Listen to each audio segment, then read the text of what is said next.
유대 광야에 세례 요한이 등장해서 회개하라 천국이 가까이 왔느니라 이렇게 외쳤습니다. 그 모습을 본 많은 사람들은 충격을 받게 되었습니다. 회개해야 된다. 하나님 나라가 가까이 왔는데 회개해야 된다. 그래서 많은 사람들이 세례 요한의 그 외침을 듣고 세례 요한에게 나아가게 됩니다. 사실 말라기 선지자로부터 세례 요한의 등장까지 걸린 시간은 약 400년이라는 시간이었다고 합니다. 그동안에 하나님은 아무 말씀도 하지 않으셨고 침묵하셨다라고 이야기합니다. 그래서 성경을 연구하다가 보면은 이 성경을 구약 시대를 10개의 시대로 구분하는 경우가 있는데 이 400년간 하나님께서 아무 말씀도 안 하셨다 그래서 침묵기라고 이야기하는 사람들도 있습니다. 그리고 이제 약 400년의 시간이 지난 이후에 하나님은 그 기간 동안에 복음이 전파될 수 있는 많은 것들을 준비를 해 놓으셨어요. 그리고 세례 요한을 보내시게 됩니다. 이 요한은 그 나타남이 좀 유대 광야에서 선포를 했는데 그 옷은 어떤 옷을 입고 있었느냐 하면은 낙타털 옷을 입고 허리에 가죽띠를 띠고 있었다. 털옷과 가죽띠. 털이 많은 사람이고 가죽띠를 띠었다. 이건 엘리야를 연상하게 하는 모습이죠. 주님께서 오시기 전에 하나님께서 미리 내 사자 엘리야를 보내겠다라고 하신 것처럼 사람들이 세례 요한을 보면서 엘리야를 연상하게 하셨던 것입니다. 그러면은 그 모습을 보면서 이제 곧 주님이 오시겠구나. 이것을 알 수 있게 되는 것이죠. 그것을 증거하듯이 세례 요한은 회개하라 천국이 가까웠느니라 그렇게 증거했던 것입니다. 자기의 시대에 회개함으로 천국을 맞이하라는 것이지요. 이 세례 요한의 낙타털 옷을 입고 허리에 가죽띠를 띠고 음식은 메뚜기와 석청을 먹었다라고 이야기를 하는데 이것은 세례 요한이 경건한 삶을 살았다는 것을 알 수 있습니다. 그렇게 함으로 인해 가지고 사람들이 자기를 통해서 예수 그리스도에게 인도되어질 수 있도록 준비를 하였던 것이죠. 우리의 삶에 대해서도 우리가 한번 생각해 봐야 될 부분이 있다는 것입니다. 우리가 이 땅에서 예수 그리스도께로 인도하는 삶을 살고 있습니다. 부름받은 자로 우리는 이 땅에서 살고 있어요. 그럼 우리는 우리를 통해서 사람들이 그리스도에게 인도될 수 있도록 우리도 이 땅의 백성들에게 삶의 모습을 보여줘야 된다는 것입니다. 과연 어떤 모습을 보여줄 것인가? 세례 요한은 경건한 삶의 모습을 보여주었습니다. 우리는 이 땅에 있는 백성들이 하나님을 알고 하나님을 만날 수 있도록 우리의 삶의 모습도 그렇게 바꿔야 되는 것이지요. 하나님께서는 우리가 하나님의 자녀답게, 하나님의 백성답게 살기를 원하십니다. 그래서 우리에게 복음에 합당한 삶을 살아라라고 이야기를 하죠. 복음에 합당한 삶이란 어떤 것일까요?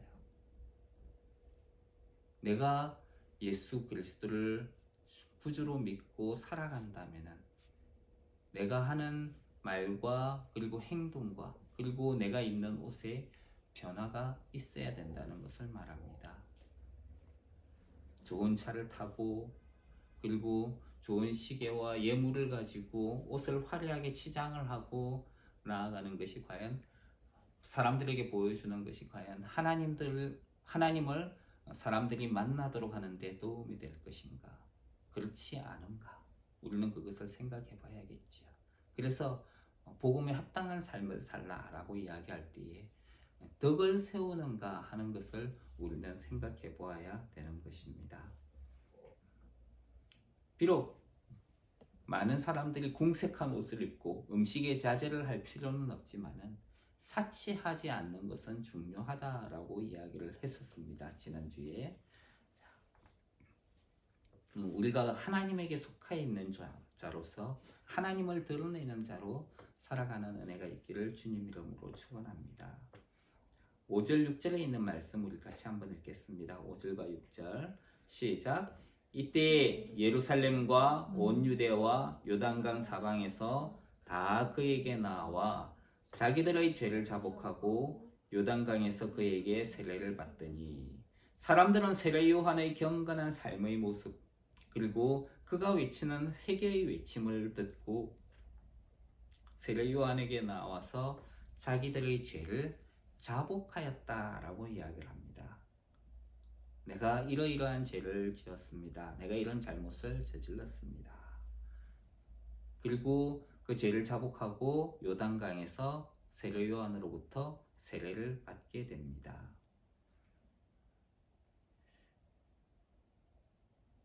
죄를 자복한다라고 할 때에 요한에게 죄를 자복하는 것일까요? 왜 요한에게 죄를 자복했을까요? 요한이 하나님의 보내신 자라고 믿었기 때문에 그들은 요한에게 나아가서 세례를 베풀었습니다. 그런데 사실 요한에게 한 것이 아니라 하나님에게 했던 것입니다. 왜냐하면 요한이 하나님과 동행하는 사람이었기 때문에 그래서 하나님 앞에 죄를 자복하는 것이지 사람에게 가서 죄를 자복하는 것은 아니다 하는 것이지요.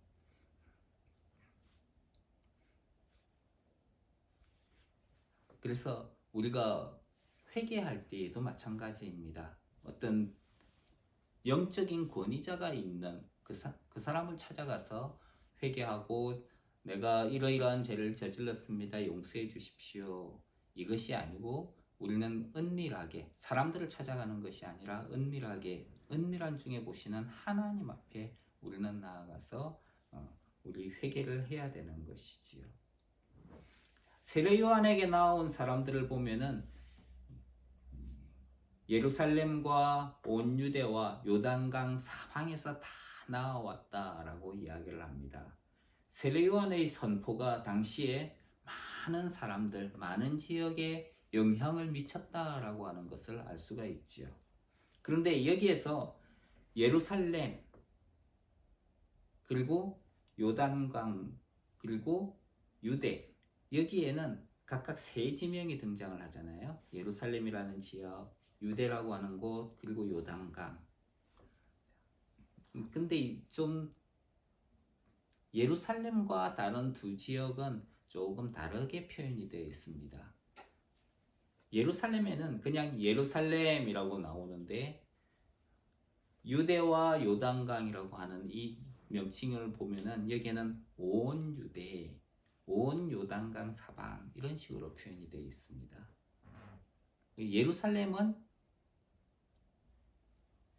유대와 요단강 사방에서 나온 사람들하고 차이가 있다는 것이죠. 유대와 요단강 사방에 있는 사람들은 모두 다 많은 사람들이 요한의 그 외침을 듣고 나왔지만은 예루살렘에 있는 사람들은 그렇지 않았다는 것입니다.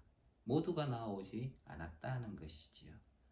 예루살렘이 당시에 종교의 중심지였고 유대교의 중심지였다고 이야기를 한다면은 이 종교적으로 많은 교육을 받고 연관성이 많았던 사람들은 오히려 하나님께 나오지 않는 모습을 볼 수가 있습니다. 형식과 율법을 강조하는 곳이 예루살렘이지요. 그 사람들은 하나님께 잘 나오지 않는다는 거예요.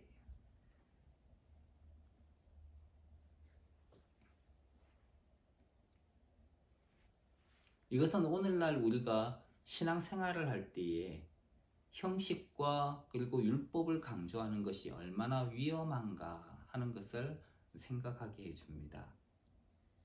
주일날 11시 되면은 교회에 가고 정해진 시간에 예배를 하고 기도를 하고 그것이 하나님을 사랑해서 하는 것인가 아니면은 내가 해야 할 일이라서 하는 것인가 만약에 그것이 형식과 율법에 얽매여 있는 것이라면은 우리는 그것을 그만두어야 됩니다. 그것을 바꾸어야 되는 거예요. 정말 하나님과의 교제와 하나님과의 사랑을 위해서 하는 것으로 우리는 그것을 바꾸어야 됩니다. 우리는 그것을 잃어버리고 살아가고 있는 경우가 많아요. 이것을 해야 되기 때문에 한다. 우리 부모님들이 자녀를 돌볼 때 해야 되기 때문에 하는 걸까요? 아니면 사랑하기 때문에 하는 것일까요?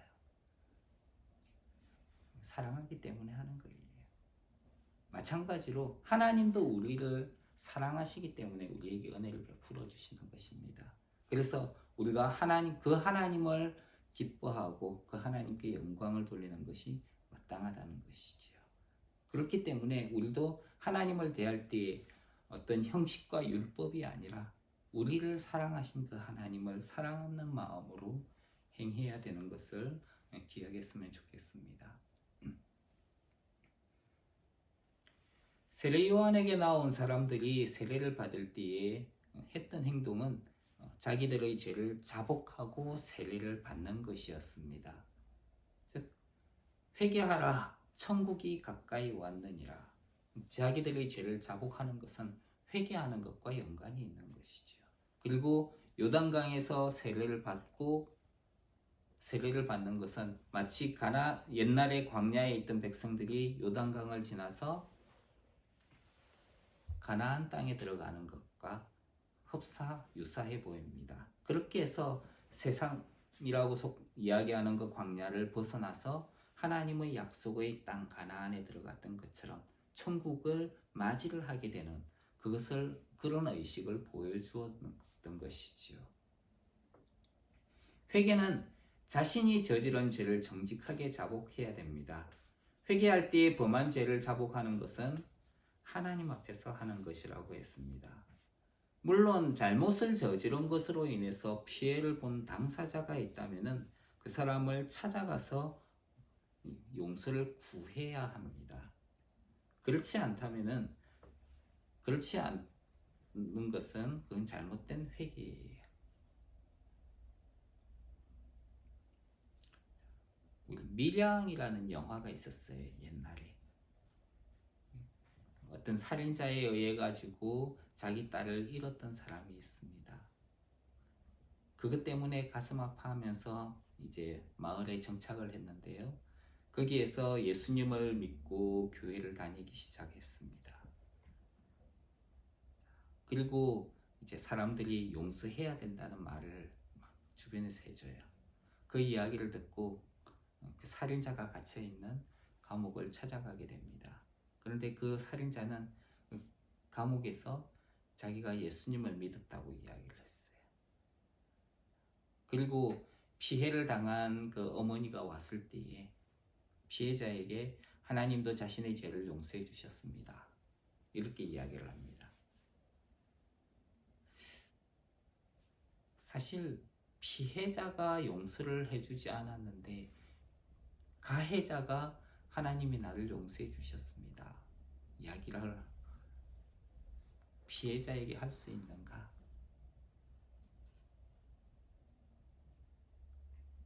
결국 그것 때문에 피해자의 어머니는 마음의 상처를 받고 교회를 떠나게 되죠. 믿음에서 떠나게 됩니다.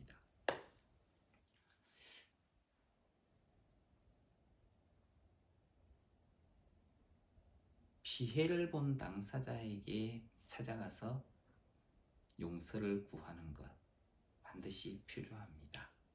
만약에 없다면 어쩔 수 없지만은 만약에 내가 그를 찾아가서 용서를 구할 수 있다면 용서를 구하는 것이 당연하다는 거예요.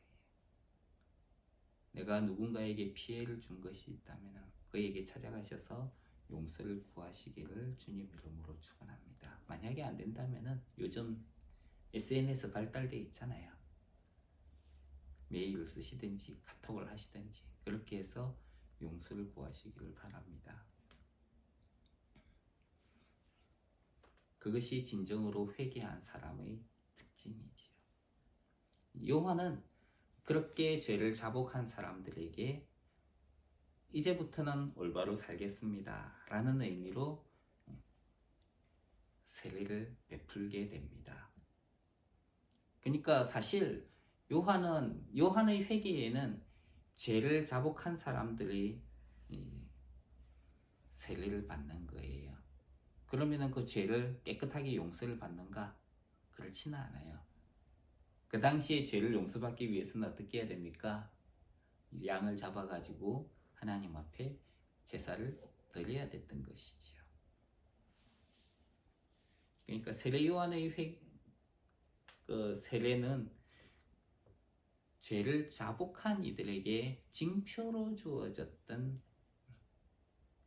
것이 그 세례였습니다. 세례에는 죄를 회개했다 하는 그런 의미가 들어있는 것일 뿐이라는 거죠. 세례를 받았다고 우리의 죄가 용서받나요? 어떻습니까? 세례를 받으면 우리의 죄가 용서를 받습니까? 그렇지 않아요. 세례를 받았다고 죄를 용서받는 게 아니에요. 이미 용서받은 것에 대한 징표로 주어지는 것입니다. 내가 세례를 받았다고 그럼 구원을 받느냐? 그것이 아니고 구원을 받은 징표로 세례를 받는 거예요. 내가 세례를 받았다고 예수님을 믿는가? 그것이 아니고 예수님을 믿었기 때문에 세례를 받는 것입니다. 이 두 개를 앞뒤를 바꾸면 안 돼요. 세례를 받았기 때문에 내가 구원을 받는다. 옛날 카톨릭이라든지 정교회라든지 이런 구교회에서는 그렇게 가르쳤습니다. 그건 잘못된 겁니다. 그래서 유아 세례도 허용을 했어요. 그건 잘못된 거예요. 잘못된 가르침입니다. 내가 구원을 받았기 때문에 믿음의 고백을 하고 내가 예수님을 믿겠습니다. 예수님이 나의 죄를 대신하여 십자가에 나를 위한 희생 제물이 되어 죽으시고 부활하셨습니다. 나는 그 예수님을 나의 주 나의 하나님으로 인정합니다. 그렇게 믿음의 고백을 한 사람들에게 세례를 베푸는 거예요.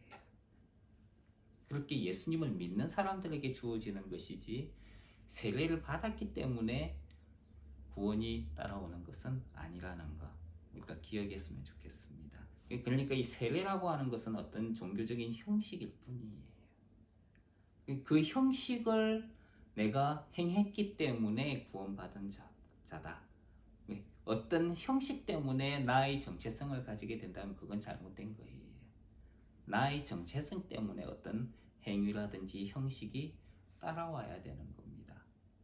이것이 올바른 거예요.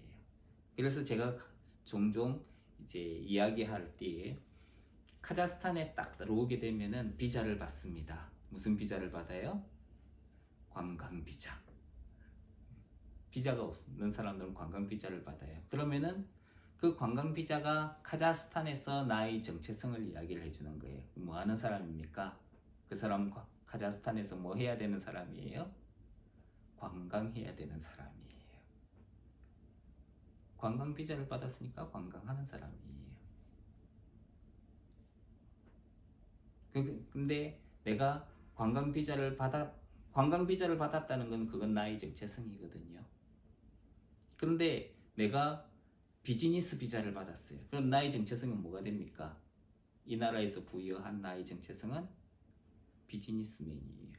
그러면은 나는 뭐 해야 돼요? 그 비자에 맞게끔 살아야 되는 거예요.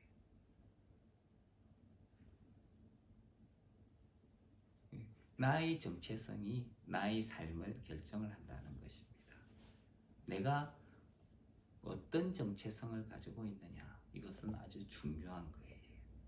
나는 누굽니까? 난 누구예요? 하나님의 자녀예요. 우리에게는 하나님의 자녀의 정체성을 가지고 있습니다. 그렇다면 우리는 하나님의 자녀답게 살아야 되는 것이지요. 그러니까 어떤 형식으로 자기 자신을 포장해서는 안 되는 거예요. 내가 교회 성가대이기 때문에, 찬양대이기 때문에, 내가 교회의 집사이기 때문에, 목사이기 때문에 하나님은 나에게 이런 은혜를 베풀어 주셔. 아니요. 그렇지 않습니다. 중요한 것은 나와 하나님과의 사이에서의 그 관계이고 정체성이에요. 그것 때문에 하나님께서 우리에게 은혜를 베풀어 주시는 것입니다. 우리에게 직분을 맡기신 거예요.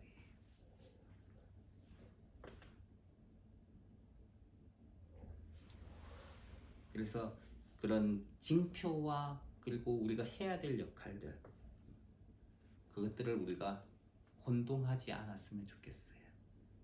우리가 하나님 앞에서 복음에 합당한 자로 살아야 된다라고 이야기를 했잖아요. 복음이 먼저 왔기 때문에, 우리가 복음 안에 있기 때문에 복음에 합당한 삶을 사는 것이지, 우리의 삶을 가지고 복음에 네가 그렇게 살았기 때문에 복음에 맞는 것이다, 이렇게 이야기를 해서는 안 되는 것이죠. 우리가 왜 천국에 들어갑니까? 착하게 살았기 때문에 천국에 들어갑니까? 아니요. 내가 하나님의 자녀이기 때문에 천국에 들어가는 거예요. 천국은 하나님이 계신 곳입니다. 거기에 어떻게 갈 수 있습니까? 하나님의 가정만 갈 수 있어요. 세상에서 아무리 착한 일 많이 하고 의롭게 살아도 천국에 들어갈 수도 없습니다. 내가 하나님의 자녀이기 때문에 천국에 속하게 되는 거예요. 우리가 이것을 기억하면서 살았으면 좋겠습니다. 그래서 나의 정체성은 오직 하나님 안에 있다.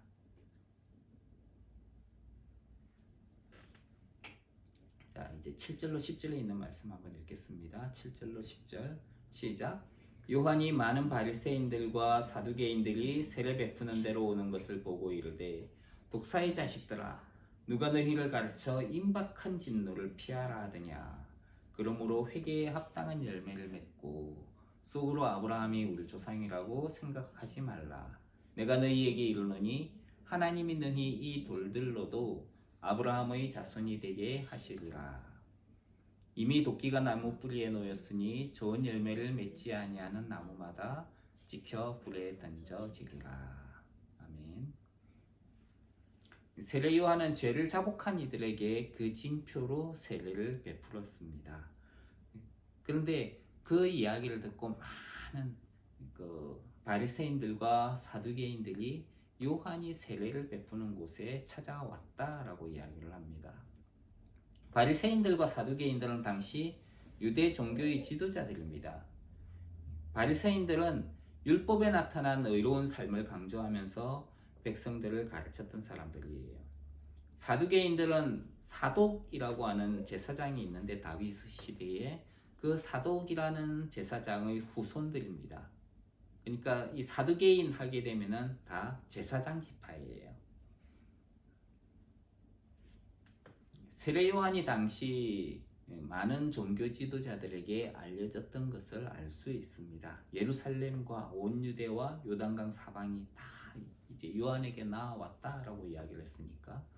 자, 그런데 세례 요한은 그런 바리새인과 사두개인들을 향하여서 독사의 자식들이라고 비난했습니다. 그들의 목적이 다른 이들과 같이 자신의 죄를 자복하고 세례를 받기 위해 나오는 것이 아니라 영탐을 하기 위해서 나왔기 때문입니다.